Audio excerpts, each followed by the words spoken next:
Pag ikay pinagkakatiwalaan, at ikay may kakayanan, at ikay, kumbaga, yung kakayanan mo yan, may kumpiyansa ka sa ginagawa mo dahil may durong ka.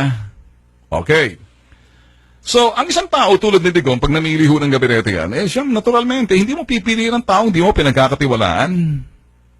At ang tiwala, nakakamtan at hindi ho pinagkakaloob kahit kanino man. Kamtan mo ang tiwala, pakita mo, ba't ka pinagkakatiwalaan? Maaring may dunong ka, maaring may dunong ka, maaring madunong ka. Sa sobrang dunong mo, malakas ang loob mo. Makakasira ka ba o makakatulong ka? Siyempre, ang tanong, kinakailangan mo ng tiwala. Trust, balik ka ulit sa trust. Sabi ni Digong, lahat na inappoint ko na yan, pinagkakatiwalaan ko. Kilala ko yung mga yan. May dunong yung mga yan. At hindi lang dunong, bagkos. May kumpiyansa ako dyan. Kaya, these are men of integrity. Tanong, bakit wala doon si Lenny? Si Lenny naman, may dunong. Si Lenny Robredo, may dunong naman si Lenny. Madunong nga yan eh. Of course, may drama rin kunti yan. May kumpiyansa rin yan sa kanyang ginagawa. Ang problema, walang tiwala si Digong, walang trust. Bakit? Okay. Bakit?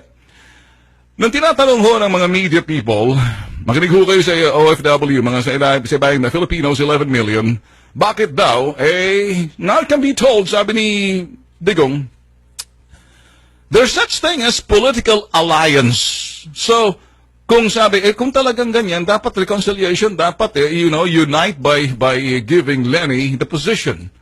Iba ho yung pagbibigay ng posisyon kasi importanteng tiwala. Importante rin sinasabing kakayanan. Of course, may kakayanan ka, may dunong ka, hindi ba? Or may kumpiyansa ka sa ginagawa mo. Pero, sino bang magbibigay sa iyo ng posisyon? Hindi ba yung taong, si Digong? Hindi ba yung taong kinakailangan makamtan mo yung tiwala? Kamtan mo muna ang tiwala, hindi pinagkakalubang tiwala. Kaya isabing iba, bakit hindi binigyan si Lenny ng posisyon? Hindi ba sinasagot ko lang? Sinagot ko na? Now, bakit? If you keep saying, sabi ni, there's such thing as political alliance. Hindi ako aligned dyan kanila sa mga kulay dilaw. Get it? Ngayon, lumabas. Sinabi nga ni Digong, makinig kayo, kulay dilaw. Si President Noy, makinig ka. Yung sinasabi mong, wag. Si Marcos, si Bongbong Marcos, anak ni President Marcos, the late President Marcos, na itinatawag diktador, kilala kaibigan ng magulang ni Digong. Get it? Mas may tiwala si Digong kay Bongbong kaysa kay Lenny at sa mga kulay dilaw. Get it? Way back pa yan. Trust is earned. It's not given to anybody. You can be competent and you have the confidence. Meron kang kumpiyansa at meron kang dunong, pero ang kumpiyansa ang dunong mo baka magamit laban sa akin. Ang ibig sabihin noon. Get it?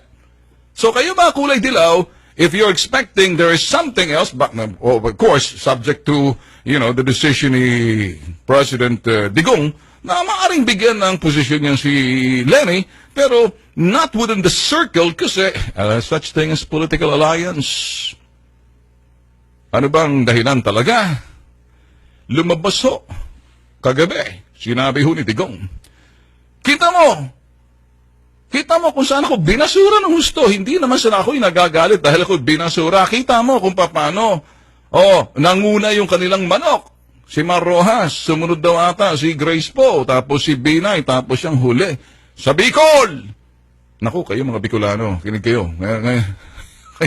Kaya kung kayo magmamaktol mga taga Bicol, makinig muna kayo dahilan kasi this is wala itong dahil nagagalit sa inyo kundi kung dahil nagagalit sa inyo dahil hindi nanalo dahil binasura si Digong kasi ito ra yung asong ulol na kahul ng kahul na ang tawag ni Digong si Trillanes na dati kay Grace po pumaligtad at ginamit ng dilaw na si Mar Rojas at sila Lenny.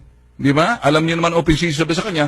Yung operator, ganun hong dating eh. Parang, anong ginawa? So, yung ginawa sa kanya, do you wanna trust somebody na kung saan, lalo-lalo na yung kanilang attack dog? O saan mo nanggaling ho to sa bibig ho ni Digong kagabi? You understand? Yun lang ho ang sinasabi. Wala ho sa balita yan. Hindi naman ho ibabalita yan nandiyan sa mga malalaking dyaryo eh.